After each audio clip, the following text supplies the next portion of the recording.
twiremera ubwugamo imvura y'amahindu itaragwa. Abantu bishwe no kutarema inkuge y'ubwugamo. Uyu muririmbyi wabigiye mu mwuka yari ashaka kumenyesha ko ibihe tuzageramo bizaba bivunye kandi bigoye. Nimuze twishakire ubwugamo imvura y'amahindu itari yagwa. Iyaguye ku bwa Nowa hari abandi bavuga ngo nta mvura idahita, n'imvura yo ku bwa Nowa ngo yarahise, ariko mwe kubigira nk'ibyabaye ku bwa Nowa, ahubwo ibizaza bizaba biruta ibyo ku bwa Nowa, kuko imvura y'amahindu izagwa yo izaba ari iyo kumaraho kandi nta yandi mahirwe azaba ahari. Imana yatanze isezerano ivuga ko itazongera kurimbuza isi umwuzure. Niyo mpamvu abantu b'iki gihe basubiye inyuma bakagwa, bakaba batakigendera mu byizerwa.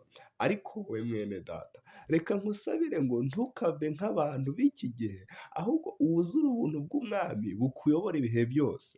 Iri jambo dusomye niryo nshaka ko tuganiraho. Imana ibabajwe n'uko abantu yaremye